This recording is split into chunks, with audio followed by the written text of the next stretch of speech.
باللہ من الشیطان الرجیم بسم اللہ الرحمن الرحیم بدیع السماوات والارض ان یکون له ولد ولم تکن له صاحبۃ وخلق كل شیء وهو بكل شیء علیم۔ آسمانوں اور زمین کا وہی موجد ہے، اس کی کوئی اولاد کیسے ہو سکتی ہے جبکہ اس کی کوئی بیوی نہیں، اور اس نے ہر چیز کو پیدا کیا ہے اور وہی ہر چیز کا خوب علم رکھنے والا ہے۔ سورۃ الانعام آیا 101۔ بدیع السماوات والارض، آسمانوں اور زمین کا وہی موجد ہے۔ اللہ تعالیٰ کسی سابقہ نمونے کے بغیر آسمان اور زمین کو تخلیق کرنے والا ہے۔ اللہ تعالیٰ نے زمین و آسمان کو بہترین شکل، مہارت اور بہترین نظام کے ساتھ تخلیق کیا ہے۔ اس کی تخلیق میں کوئی اس کا شریک نہیں۔ اللہ تعالیٰ کی ذات کا تعارف کروا کر کیا ثابت کرنا مطلوب ہے؟ اللہ تعالیٰ نئے سرے سے کائنات کو وجود میں لے کر آیا ہے۔ اسے کیا ضرورت ہے وہ کسی کو اولاد بنائے؟ اولاد تو اس کی ضرورت ہے جو کمزور ہو، فانی ہو، اسے مدد کی ضرورت ہو۔ وہ تو نئے سرے سے ہر چیز کو پیدا کرنے کی قدرت رکھتا ہے، اس میں کمزوری نہیں، وہ باقی ہے، اسے مددگاروں کی ضرورت نہیں، پھر اس کی اولاد کیسے ہو سکتی ہے؟ ان یکون لہ ولد ولم تکن لہ صاحبۃ، اس کی کوئی اولاد کیسے ہو سکتی ہے جبکہ اس کی کوئی بیوی نہیں۔ اللہ تعالیٰ بے نیاز ہے، ساری مخلوق اس کی محتاج ہے۔ اللہ تعالیٰ کی اولاد کیسے ہو سکتی ہے جبکہ اس کی کوئی بیوی نہیں؟ دنیا میں اولاد کا ضابطہ یہی ہوتا ہے، ایک ہی جنس سے جوڑا ہو پھر اولاد ممکن ہے، جبکہ جوڑا ہی نہیں تو اولاد کیسے ممکن ہے؟ وَقَالُوا اتَّخَذَ الرَّحْمَنُ وَلَدًا لَقَدْ جِئْتُمْ شَيْئًا إِدًّا تَكَادُ السَّمَاوَاتُ يَتَفَطَّرْنَ مِنْهُ وَتَنشَقُّ الْأَرْضُ وَتَخِرُّ الْجِبَالُ هَدًّا أَن دَعَوْا لِلرَّحْمَنِ وَلَدًا وَمَا يَنبَغِي لِلرَّحْمَنِ أَن يَتَّخِذَ وَلَدًا إِن كُلُّ مَن فِي السَّمَاوَاتِ وَالْأَرْضِ إِلَّا آتِيَ الرَّحْمَنِ عَبْدًا لَقَدْ أَحْصَاهُمْ وَعَدَّهُمْ عَدًّا وَكُلُّهُمْ آتِيهِ يَوْمَ الْقِيَامَةِ فَرْدًا۔ اور انہوں نے کہا کہ رحمان نے کسی کو بیٹا بنایا ہے، بلا شبہ تم یقیناً بڑی بھاری بات کو آئے ہو۔ قریب ہے کہ اس سے آسمان پھٹ جائیں اور زمین شق ہو جائے اور پہاڑ ٹکڑے ٹکڑے ہو کر گر پڑے کہ انہوں نے رحمان کے لیے کسی اولاد کا دعویٰ کیا ہے، حالانکہ رحمان کے لائق نہیں کہ وہ کسی کو اولاد بنائے۔ آسمان اور زمین جو کوئی بھی ہے رحمان کے پاس غلام بن کر ہی آنے والا ہے۔ بلا شبہ یقیناً اس نے ان کا احاطہ کر رکھا ہے اور اس نے ان سب کو خوب اچھی طرح شمار کر کے گن رکھا ہے، اور ان میں سے ہر ایک قیامت کے دن ان کے پاس اکیلا آنے والا ہے۔ سورۃ مریم آیا 88 سے 95۔ ابو ہریرہ رضی اللہ تعالیٰ عنہ نے بیان کیا کہ آپ صلی اللہ علیہ وآلہ وسلم نے فرمایا، اللہ پاک نے فرمایا کہ ابن آدم نے مجھے جھٹلایا حالانکہ اس کے لیے یہ مناسب نہ تھا، اس نے مجھے گالی دی حالانکہ یہ اس کا حق نہیں تھا۔ مجھے جھٹلانا یہ ہے کہ کہتا ہے میں اسے دوبارہ زندہ نہیں کر سکتا جیسا کہ میں نے اسے پہلی دفعہ پیدا کیا تھا۔ اس کا گالی دینا یہ ہے کہ کہتا ہے اللہ نے بیٹا بنا لیا، حالانکہ میں بے پرواہ ہوں، میرے ہاں نہ کوئی اولاد ہے اور نہ میں کسی کی اولاد، اور نہ کوئی میرے برابر کا ہے۔ کفوا اور کفیا اور کفا ہم معنی ہیں۔ وَخَلَقَ كُلَّ شَيْءٍ وَهُوَ بِكُلِّ شَيْءٍ عَلِيمٌ، اور اس نے ہر چیز کو پیدا کیا ہے اور وہی ہر چیز کا خوب علم رکھنے والا ہے۔ اللہ تعالیٰ ہر چیز کا خالق ہے، اس کی تخلیق میں سے کوئی چیز اس کے مشابہ نہیں۔ اللہ تعالیٰ کا علم تمام اشیاء کا احاطہ کیے ہوئے ہے۔ خالق الہ ہو سکتا ہے جس کے اندر خلق کی صفت نہیں، وہ خدا کیسے ہو سکتا ہے جو نہ خود اپنے آپ کو بنا سکا ہو، نہ کسی اور چیز کی تخلیق پر قدرت رکھتا ہے۔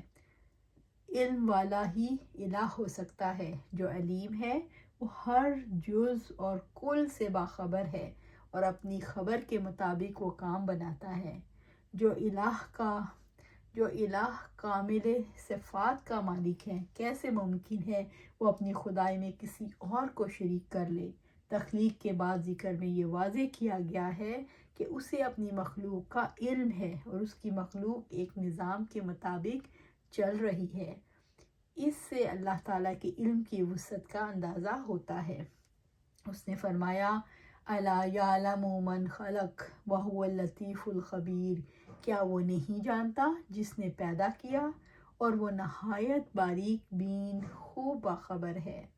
سورۃ ملک آیا 14۔ اولیس الذی خلق السماوات والارض بقادر علی ان یخلق مثلہم بلی وہو الخلاق العلیم، اور کیا وہ جس نے آسمانوں اور زمین کو پیدا کیا اس پر قادر نہیں ہے ان جیسوں کو پیدا کر سکے؟ کیا نہیں؟ اور وہ سب کچھ پیدا کرنے والا، سب کچھ جاننے والا ہے۔ سورۃ یاسین آیا 81۔ ذالکم اللہ ربکم لا الہ الا ہو خالق کل شیء فاعبدوہ وہو علی کل شیء وکیل۔ یہ اللہ ہے جو تمہارا رب ہے، اس کے سوا کوئی معبود نہیں، وہ ہر چیز کا خالق ہے، چنانچہ تم اسی ایک کی عبادت کرو اور وہ ہر چیز پر نگہبان ہے۔ سورۃ الانعام آیا 102۔ ذالکم اللہ ربکم، یہ اللہ ہے جو تمہارا رب ہے، اللہ تعالیٰ جو تمہارا خالق ہے، جسے تمہارا بھی علم ہے، تمہاری ضروریات کا بھی، تمہارے حالات کا بھی، وہی تمہارا رب ہے، وہی تمہاری عبادت اور تمہاری محبت کا حق رکھتا ہے۔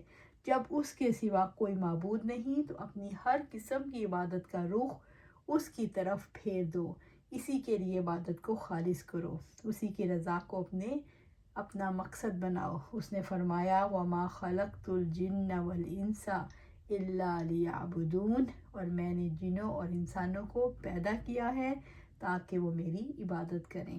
سورۃ الذاریات آیا 56۔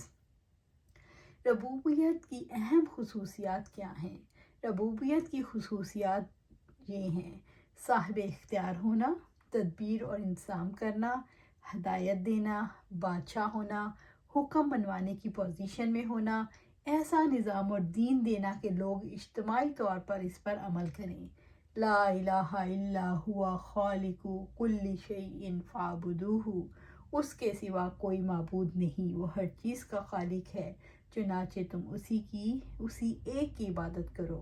اللہ تعالیٰ کے سوا کوئی معبود نہیں، وہی تمہارا رب جو خالق کائنات ہے، وہ اس لیے عبادت کے لائق ہے کہ اس کی نہ کوئی بیوی ہے نہ کوئی اولاد، اسی کی عبادت کرو، وہ بے مثال خالق ہے، وہی رزق دیتا ہے، وہی حفاظت کرتا ہے، خالق کل شیء، وہ ہر چیز کا خالق ہے۔ اللہ تعالیٰ کے خالق ہونے کا لازمی نتیجہ یہ ہے کہ وہ بادشاہ بھی ہے اور مالک بھی، اور مالک ہے تو رازق بھی ہے، اور رازق وہ اپنی ملکیت سے دیتا ہے، جس میں کوئی شریک نہیں۔ تخلیق، ملکیت اور رزق کا اللہ تعالیٰ کا ہے، تو یہ بات ثابت ہوتی ہے کہ وہی رب ہے۔ انسان کا یہ فرض ہے کہ وہ اپنے رب کے ساتھ کسی کو شریک نہ ٹھہرائے۔ فَاعْبُدُوهُ، چنانچہ تم اسی ایک کی عبادت کرو۔ اللہ تعالیٰ ہر چیز کا خالق ہے، وہی مالک ہے، وہی رازق ہے۔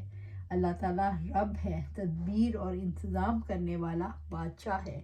اللہ تعالیٰ ہر کام بنانے والا ہے۔ انسان کے لیے اللہ ہی کی ذات سب سے بڑا سہارا ہے، اس لیے انسان کو اللہ کی غلامی کرنی چاہیے۔ وَهُوَ عَلَى كُلِّ شَيْءٍ وَكِيلٌ، اور وہ ہر چیز پر نگہبان ہے۔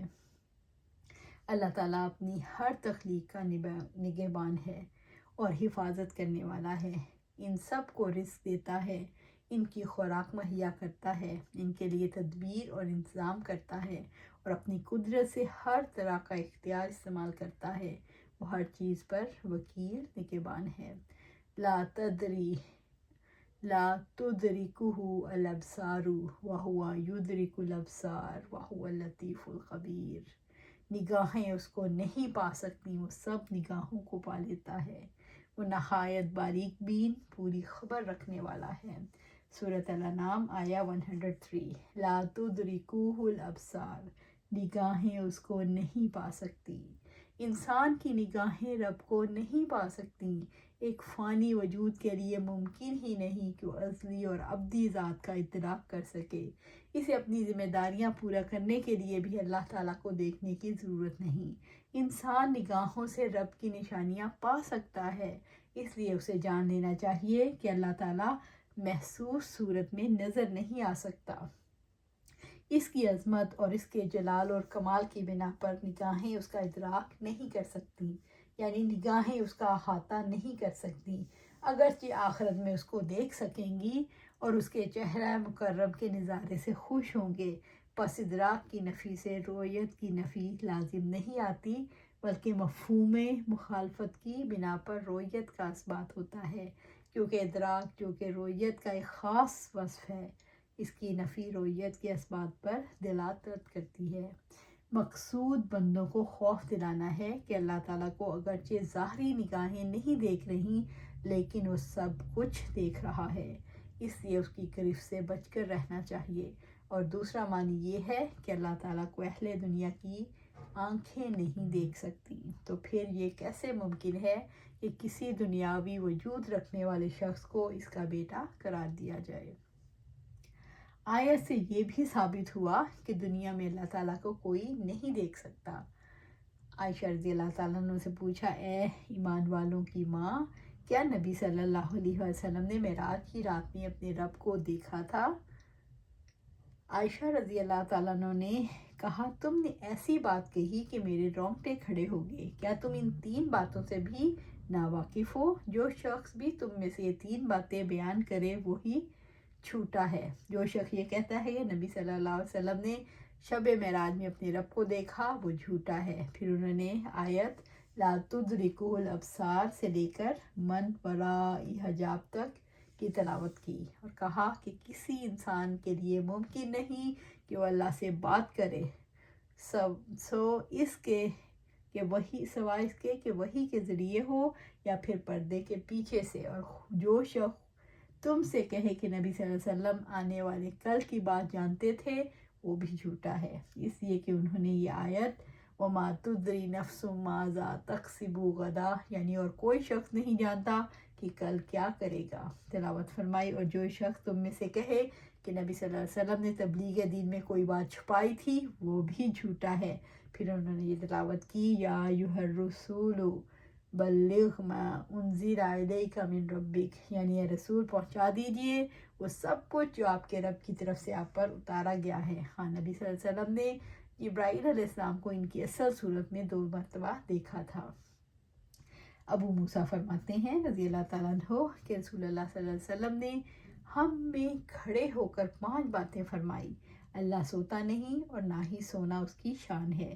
میزان اعمال کو جھکاتا ہے اور بلند کرتا ہے۔ اس کی طرف رات کا عمل دن کے عمل سے پہلے اور دن کا عمل رات کے عمل سے پہلے بلند کیا جاتا ہے، اور اس کا حجاب آگ ہے۔ اگر وہ اسے کھول دے تو اس کے چہرے کی شعاعیں جہاں تک اس کی نگاہیں پہنچتی ہیں مخلوق کو جلا دیں۔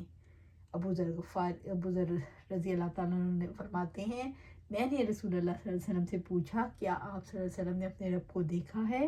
آپ صلی اللہ علیہ وسلم نے فرمایا، وہ نور ہے، میں اس کو کیسے دیکھ سکتا ہوں؟ ذیات نور کی وجہ سے۔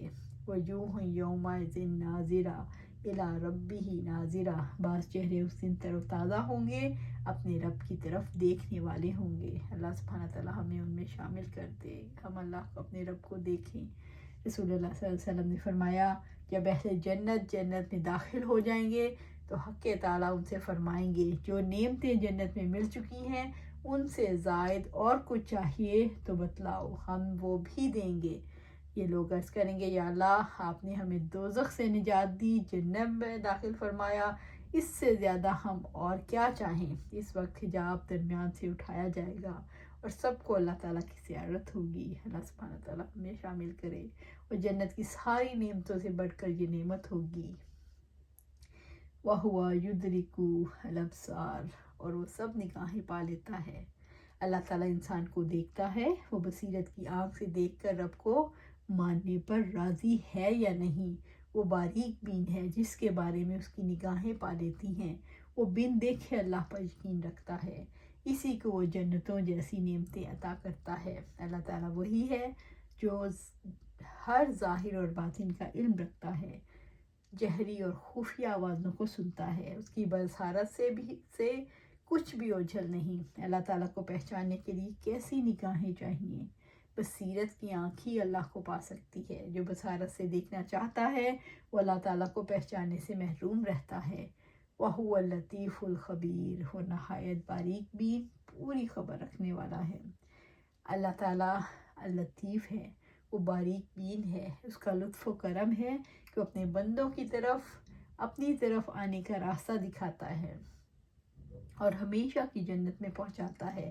بسا اوقات وہ اپنے بندوں پر ایسے حالات مقدر کر دیتا ہے جنہیں وہ ناپسند کرتے ہیں، ان کو دور کرنے کے لیے دعائیں کرتے ہیں، مگر وہ رب کریم جانتا ہے کہ ان کے کمال کے لیے کیسے حالات اور معاملات ان کے لیے درست ہیں۔ الا یعلم من خلق وهو اللطیف الخبیر، کیا وہی نہیں جانتا جس نے پیدا کیا اور وہ نہایت باریک بین خوب باخبر ہے۔ سورۃ الملک آیا 14۔ وہ لطیف و کریم مومنوں کے ساتھ بے حد رحیم ہے۔ یا بنی انہا ان تکو مثقال حبۃ من خردل فتکن فی صخرۃ او فی السماوات او فی الارض یأتی بہا اللہ ان اللہ لطیف خبیر۔ اے میرے چھوٹے بیٹے، اگر کوئی چیز رائی کے دانے کے وزن کی بھی ہو، بس وہ کسی چٹان میں ہو یا آسمانوں میں ہو یا زمین میں، تو اللہ تعالیٰ اس کو لے آئے گا۔ یقیناً اللہ تعالیٰ بڑا باریک بین پوری خبر رکھنے والا ہے۔ سورۃ لقمان آیا 16۔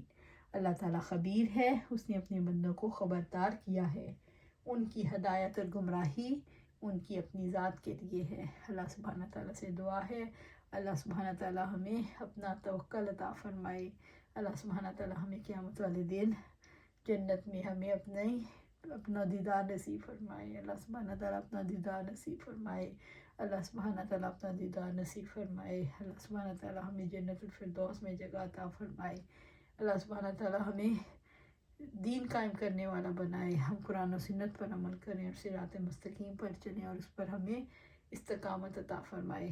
آمین یا رب العالمین۔